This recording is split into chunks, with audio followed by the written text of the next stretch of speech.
साहब। और अब हम लोगों ने जो करीब 12 लोगों को हम लोगों ने रेस्क्यू कर लिया है। इसके अलावा जो हम लोगों के पास में इंफॉर्मेशन है, जो हम लोगों ने क्रॉस चेक किया है, जो इस बिल्डिंग में लोग रहते थे इनमेट्स, तो उसके आधार पे अभी हमारा ये अप्रोक्सीमेट अंदाज़ है कि 5-6 लोग ज़्यादा से ज़्यादा अंदर और होने चाहिए। और अब हम लोगों ने इसको 3 जगह से ब्रीच कर लिया है। हमारी टीम्स अंदर चली गई हैं। एक व्यक्ति अंदर है, वो उसको हमने मोबाइल फ़ोन हमारी एनडीआरएफ की टीम ने दिया है उससे बातचीत करने के लिए, तो उसको कोशिश कर रहे हैं कि उसको भी बाहर निकाल लें और बाकी अन्य परिवारों को जो है हम लोग सकुशल उसको बाहर निकाल लें। 12 से 13 फैमिली बताई जा रही थी कि यहाँ पे फ्लैट्स में रह रहे थे और जब बिल्डिंग कोलैप्स किया उस समय वो लोग मौजूद थे, तो संख्या तो ज़्यादा हो सकती है। तो अभी हम लोगों ने 12 लोगों को रेस्क्यू कर लिया है और अब हमारा अप्रोक्सीमेशन है कि ज़्यादा से ज़्यादा 5-6 लोग और अंदर होने चाहिए। और सबसे अच्छी बात है अभी कोई कैजुअल्टी नहीं है। अभी कोई कैजुअल्टी नहीं है। 12 लोगों को रेस्क्यू किया गया जैसा डीजीपी साहब ने बताया आपको। और अभी जो हमारे पास जो लोग निकल के आए हैं और जो लोग यहाँ स्थानीय लोग हैं, उनकी सूचना के अनुसार इसमें कुल 5 से 6 लोग और हो सकते हैं। और अभी तक कोई कैजुअल्टी नहीं है। रेस्क्यू एफर्ट्स आप देख सकते हैं युद्ध स्तर पे चल रहा है और हमें पूरी उम्मीद है कि हम बाकी लोगों को भी निकाल पाए। किसी व्यक्ति को अंदर भेजा गया है, उसकी तरफ से क्या कोई सूचना आई है कि नहीं? जो एक व्यक्ति, जैसे डीजीपी साहब ने बताया कि एक व्यक्ति जो अंदर जिससे संपर्क हुआ है उनको फ़ोन दिया गया है और अभी वो सकुशल है, उनको निकालने की कोशिश की जा रही है। अंदर से आवाज आ रही है। सभी लोग सहयोग कर रहे हैं इसमें, सभी लोग सहयोग कर रहे हैं, सभी लोग। हमारा संपर्क हो गया है। नहीं, कुल 5-6 लोग और हैं, वो अलग अलग परिवारों के हैं, अलग अलग अपार्टमेंट्स में रहते थे। कुछ लोग फर्स्ट फ्लोर पे, सेकंड फ्लोर पे, इस तरह से अलग अलग जगह रहते हैं, जो यहीं स्थानीय लोगों ने बताया है। ये अभी जी फोन दिया गया, एक व्यक्ति को दिया गया है। अभी रेस्क्यू एफर्ट चल रहा है, अभी चलेगा। धन्यवाद। चलिए, धन्यवाद। ये हैं संजय प्रसाद जी, जो मॉनिटरिंग कर रहे हैं खुद इस पूरे मामले की, डीजीपी देवेंद्र सिंह चौहान के साथ, और मुख्यमंत्री को पल पल की जानकारी देते हुए। और ये जानकारी दे रहे हैं कि 12 लोगों को निकाल लिया गया है और 5 से 6 लोग अंदर अभी फंसे रह सकते हैं। विचार विमर्श लगातार चल रहा है और ऑपरेशन, ये देखिए एक बार मैं फिर दिखाऊंगा कि गतिविधियां बढ़ गई हैं। संजय त्रिपाठी, विवेक त्रिपाठी हमारे सहयोगी हैं और सारे जो ऑपरेशन में जिस तरीके से एसडीआरएफ और एनडीआरएफ की टीम लगी हुई है। धीरज जी, कैसे लोगों के घर से उनके जो गाढ़ी कमाई का से जुटाया हुआ सामान है, ये अलमारियां हैं, किताबें हैं, चश्मा है, वो देखिए एसी है, अटैचियाँ हैं, ये गैस स्टोव है, ये सारा सामान आदमी कैसे गृहस्थी अपनी बनाता है, जोड़ता है। और देखिए किस तरीके से आज ये सामान भीतर से किन परिस्थितियों में निकाला जा रहा है, आप अंदाज़ा लगाइए। और अभी इसके भीतर में कम से कम मान के चलें कि 20 से 25 लोगों के फंसे होने की आशंका जताई जा रही है। बहुत मुश्किल से ये रेस्क्यू ऑपरेशन चल रहा है। देखिए टेक्निकल टीम का कहीं ना कहीं आपको अभाव नज़र आएगा, क्योंकि अभी तक ये जो पहला सबसे ऊपर का स्लैब है, जब तक ये स्लैब नहीं हटेगा तब तक नीचे की जो परतें हैं, एक के ऊपर एक ताश की तरह जो बिल्डिंगें गिरी हैं, उनको हटाया जाना जरूरी है, क्योंकि उसी में लोग फंसे हुए हैं। और अभी बहुत मुश्किल है कि सुरक्षित निकालना, ये चुनौती बहुत बिल्कुल चुनौती है। अभी डीजीपी से मेरी बात हुई थी तो उन्होंने कहा था 18 घंटे ये रेस्क्यू ऑपरेशन चल सकता है। आप सोचिए 18 घंटे लगातार 18 घंटे ये रेस्क्यू ऑपरेशन चल सकता है। और अभी एक एक करके जो ये स्लैब्स हैं, ये जब उठेंगी तभी इनके नीचे दबे हुए लोग सामने आएंगे। और आर्मी भी आ चुकी है, असम राइफल्स के जवान मैंने देखे यहाँ पर लगातार रेस्क्यू ऑपरेशन चला रहे हैं। तो समझ लीजिए आर्मी की मदद लेनी पड़ रही है। तो हादसा कितना बड़ा है, कितना विकट है, इससे लोगों की जान बचाना, इससे समझा जा सकता है। ये बताइए कि ये यजदान बिल्डिंग ने खड़ा कर दिया, भूकंप आया तो सबसे ज्यादा असर इसी बिल्डिंग पे पड़ा। इतना जर्जर बिल्डिंग खड़ी रहती है मुख्यमंत्री के घर, मुख्यमंत्री के कार्यालय से 1 किलोमीटर की दूरी पर, और ये भ्रष्ट तंत्र के जो अधिकारी हैं वो मुंह चिढ़ाते रहते हैं। और यजदान बिल्डिंग को तो मुख्यमंत्री के निर्देश के बाद गिराया ही गया, उस पर कार्यवाही की गई, उसकी ये दूसरी बिल्डिंग सामने आ गई। बताइए, ये परंपरा बन गई है कि हर छोटी जगह पर जा करके बिल्डिंग बना देना, अपार्टमेंट बना देना। कौन सा मटेरियल इस्तेमाल किया जा रहा है, घटिया इस्तेमाल किया जा रहा है, क्या किया जा रहा है, कोई देखने जानने सुनने वाला ही नहीं है। बायर्स क्या होता है ना, रंगा पुता फ्लैट देख करके अच्छा खूबसूरत है, अच्छी लोकेशन, आप जानते हो ये अच्छी लोकेशन है, इससे प्राइम लोकेशन, ये इससे बड़ी प्राइम लोकेशन क्या हो सकती है? हाँ, तो ऐसे में आदमी फंस जाता है। बगल में देखिए कितना बड़ा अपार्टमेंट खड़ा हुआ है शानदार तरीके से, यहाँ की चमक दिखा, इसके बगल बगल में ये दूसरा अपार्टमेंट था, 12 फ्लैट बने हुए थे, ऊपर पेंट हाउस बना हुआ था। किसी को अनुमान ही नहीं था कि इस तरह से ये धस जाएगा। अच्छा, पेंट हाउस भी था? हाँ बिल्कुल था। ऊपर जो बताते हैं ओनर था इस अपार्टमेंट का, उसका पेंट हाउस था। और ऊपर वीरेश जी मैं कहूँगा एक बार जितेंद्र से कैमरा दिखाएं कि एक जानकारी अभी ये भी मिल रही है, हालांकि जांच के बाद स्पष्ट होगा। ये जो पीछे बिल्डिंग देख रहे हैं ना आप, ये इसी का पार्ट है, ये इसी का पार्ट है। वो पुरानी बिल्डिंग है, ये नई बिल्डिंग है। इस बिल्डिंग को बना करके उसमें ले जा करके मर्ज कर दिया गया, चिपका दिया गया है। सोचिए कितना जघन्य अपराध हुआ है कि दो इमारतों को आपस में जोड़ करके और जैसे तैसे लोगों को दिखा बुझा करके बेच दिया गया है। तो ये कितनी बड़ी हादसा की कोई थर्मामीटर तो होता नहीं है कि बायर्स जाके लगाएं और देख लें कि इसमें भ्रष्टाचार कितना है। चमक देखा, रंग रोगन देखा, पेंट देखा और उसके बाद से खरीद लिया, गाढ़ी कमाई लगा दी। बिल्कुल सही बात है। अथॉरिटीज़ को देखना चाहिए कि आखिरकार क्या मटेरियल इस्तेमाल हो रहा है, क्या क्वालिटी इस्तेमाल हो रही है, क्या नक्शा इसका पास है कि नहीं। अभी आप निकलवा लीजिएगा, मैं गारंटी देता हूँ कि इस बिल्डिंग का नक्शा पास नहीं होगा। जितनी अनुमन्य होगी ये बिल्डिंग, जो बिल्डिंग बायलाज है उसके हिसाब से जो अनुमन्य होगी बिल्डिंग, ये उससे ज़्यादा बनी होगी। अवैध कंस्ट्रक्शन। संजय, एक सवाल है, सिस्टम बलि मांगता है, कहा जाता है ना, विद्वान लोग लिखते हैं सुक्ति में, सिस्टम बलि मांगता है। जब 2-4 लोग मरते हैं, घायल होते हैं, अफरा तफरी मचती है, मुख्यमंत्री तक खबर जाती है, तो सिस्टम कहता है अरे ये कैसे हो गया, इसको ठीक करना है, अब इसको पकड़ो, दौड़ो, हाँ गिरफ्तार करो, नोटिस भेजो, इनको जेल में डालो। तब बलि जब ले लेता है सिस्टम, तब जाके सिस्टम काम करना शुरू कर। यही परंपरा रही है। आप इसी के नज़दीक में लेवाना होटल है जहाँ अग्निकांड हुआ था। आप देखिए कितने समय से वो चल रहा था, उस पर बाहर निकलने का रास्ता ही नहीं था। आप देखिए एक सीढ़ी लगा के रखी थी और बाहर लोहे की ग्रिल बना करके रखी हुई थी। मतलब एक वो तरीके से पिंजरा बना हुआ था और जले उसमें लोग, दुखद मौत भी हुई लोगों की। उसके बाद जा करके मुकदमा होता है, बिल्डिंग गिराई जाती है, सब कुछ होता है। तो ये सारी चीज़ें जिनको जो नीति नियंता है उनको देखा जाना चाहिए कि अगर कोई बिल्डिंग बनाई गई है तो उसको कैसे बनाया गया है, क्या वो नक्शे के अनुरूप बनी है कि नहीं बनी है, उसमें फायर के अगर आग लग जाती है तो बाहर निकलने के रास्ते हैं कि नहीं है। पूरे नियम कानून की जांच तो यही प्राधिकरण से लेकर के जो भी इसके लिए जिम्मेदार अथॉरिटीज है। डीओ को कहा जाता है लखनऊ डुबाओ अथॉरिटी। क्यों नहीं, डूब ही रहा है। देखिए आप, आपके सामने डूब रहा है। ये बिल्डिंग गिर रही है, कोई बिल्डिंग जल रही है, ये क्या हो रहा है, ये कैसे बन गया अवैध अपार्टमेंट। राजधान अपार्टमेंट आप गिरा रहे हैं, राजधान बिल्डर्स का अपार्टमेंट, तो बन कैसे गया, उसका दोषी कौन है, उसका जिम्मेदार कौन है। वीरेश जी मैं आपको बताना चाहूँगा कि आप सिस्टम समझिए प्राधिकरण का। सबसे नीचे होता है सुपरवाइजर।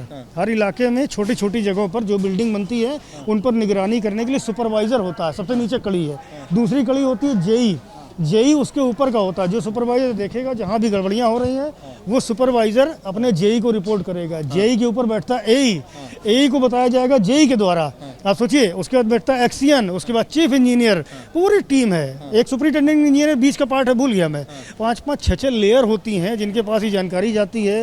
वो पूरा नक्शा खिंचा होता है उनके पास शहर का। एक एक बिल्डिंग, एक एक मकान, एक ईंट भी कहा जाता है कि अगर रखी जाती है तो वो प्राधिकरण की जानकारी में होती है। और इतना बड़ा अपार्टमेंट बन जाता है, नियम कानून को ताक पे रख के बन जाता है, उसके बारे में पता ही नहीं चलता है। ये तो हैरत अंगेज है।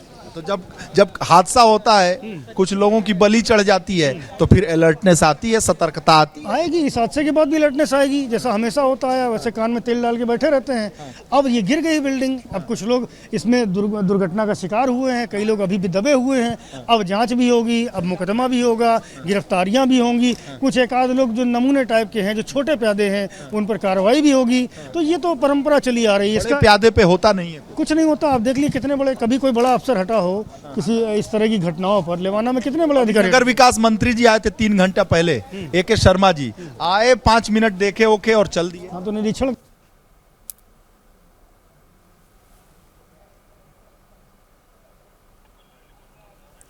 तो ये देखिए लगातार अपडेट आप तक पहुंचा रहे हैं और सवाल भ्रष्टाचार को लेकर उठ रहे हैं वहां पर कि आखिर ये बिल्डिंग बनी कैसे और चंद पैसों के लिए किस तरीके से लोगों की जीवन को दांव पर लगाया गया।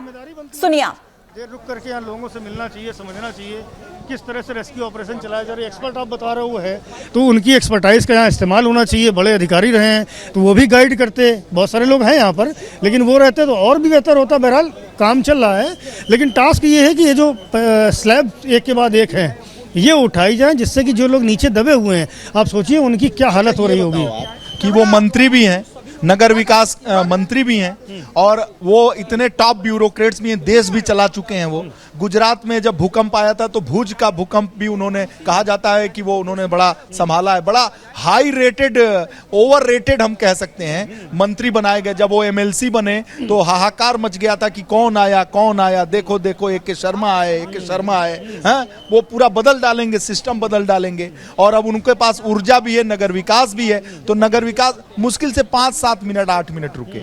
अगर वो इतना टॉप अनुभव लेकर हैं और इतना, उनको तो अब पॉलिटिकल अनुभव भी हो गया और उनको अब प्रशासनिक अनुभव तो विराट है, तो यहाँ रहते तो क्या दिक्कत थी? 5 मिनट में ठंडा थोड़ी लग रहा है। रहना चाहिए। ये अलग बात है कि ये जो बिल्डिंग और प्राधिकरण का जो पूरा मैकेनिज्म है वो आवास में आता है और वो नगर विकास के मंत्री हैं, तो उन्होंने ये एक निरीक्षण वर्क किया आकर के यहाँ। हालांकि महकमा भले उनका ना हो, उनको ये मानता हूं कि वो केवल मात्र मंत्री नहीं है वो कोई सामान्य मंत्री नहीं है, उनको इतना हाई प्रोफाइल मंत्रालय दिया गया और साथ ही साथ वो कोई सामान्य मंत्री नहीं है जिसके पास 30-32 साल का टॉप ब्यूरोक्रेसी का अनुभव हो। आप सोचिए कि चीफ सेक्रेटरी के आसपास के हैं वो, हाँ, और आप पूरे देश में वो भी पूरा सिस्टम को उन्होंने देखा है, तो वो उनका बड़ा हाई है। और गुजरात से लेकर के आपने बताया भुज का भूकंप है, ये तो कुछ भी नहीं था भूकंप, ऐसा कहा जा रहा है। अभी बिल्डिंगें गिर गई, अगर वो रहते तो मनोबल भी बढ़ता। बिल्कुल सही बात। मंत्री जी हैं यहाँ पर, नगर विकास के मंत्री हैं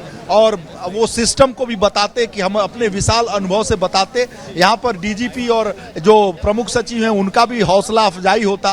तो इतना बेमन से आए और चले गए, मुझे तो नहीं ठीक लगा। नहीं, इस तरह की घटनाओं पे महज जाने भर की और निरीक्षण भर की औपचारिकता करना उचित नहीं मेरे हिसाब से। आप बिल्कुल सही कह रहे हैं। तो अगर यहाँ आए थे तो जैसे ब्रजेश पाठक को आपने देखा कि लगातार, मैं तो देख रहे थे स्ट्रेचर पकड़ के उठा के लोगों को बिठा रहे थे जो घायल बाहर से अंदर से निकल रहे थे।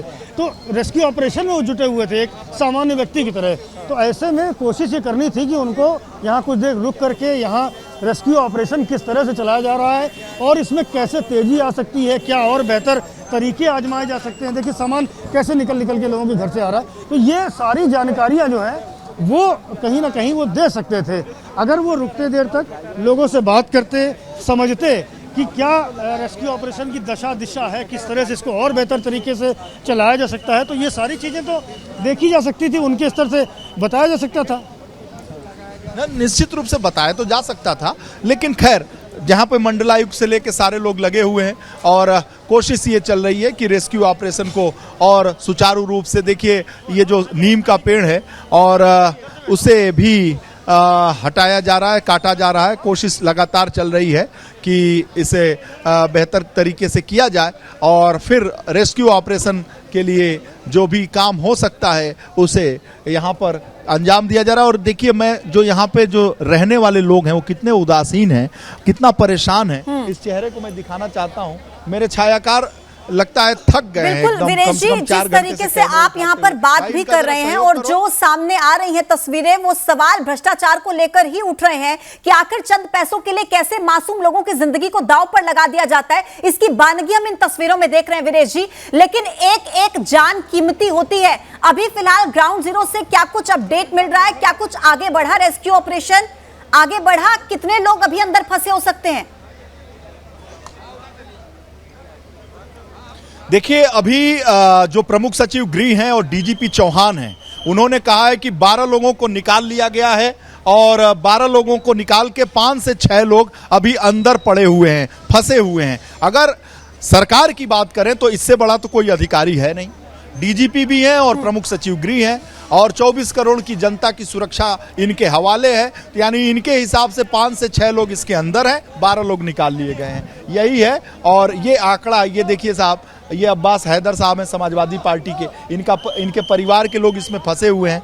अब मैं इनसे क्या सवाल करूं और इनसे क्या पूछूं और इनकी तस्वीर को क्या दिखाऊं दर्शकों को। बहुत मैं खुद भावुक और द्रवित हूं, इसलिए मैं उस पर फोकस भी नहीं करना चाहता हूं, क्योंकि ये ऐसा समय है कि क्या सवाल कोई पूछे जब किसी के परिजन, और बताया जा रहा है इनकी पत्नी वहां फंसी हुई हैं, इनकी पत्नी फंसी हुई हैं।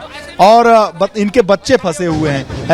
ऐसा इनके बड़े भाई जिशान हैदर जो कांग्रेस के प्रवक्ता रहे हैं, उनका कहना है कि इनके पत्नी फंसी हुई हैं। तो अब ऐसे में अब्बास हैदर ऑफिशियल प्रवक्ता हैं समाजवादी पार्टी के, और ऐसे में अब क्या उनसे सवाल किया जाए। ऑपरेशन अब लगता है कि अंतिम दौर में चल रहा है और गतिविधियां तेज हो रही हैं। पुलिस के लोग मीडिया के लोगों को थोड़ा बाहर करने की कोशिश कर रहे हैं और अफरा तफरी का इस वक्त माहौल है। जो बुलडोजर है उसे अंदर किया जा रहा है और बुलडोजर तन भी चुका है, और जो पुलिस के लोग हैं मीडिया के लोगों को मान रहे हैं कि सबसे ज्यादा इस रेस्क्यू ऑपरेशन में कोई परेशानी का सबब है वो मीडिया के लोग हैं।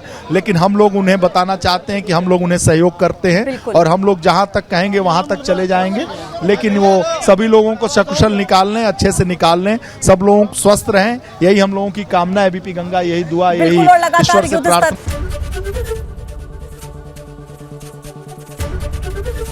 एबीपी गंगा, खबर आपकी, जुबान आपकी।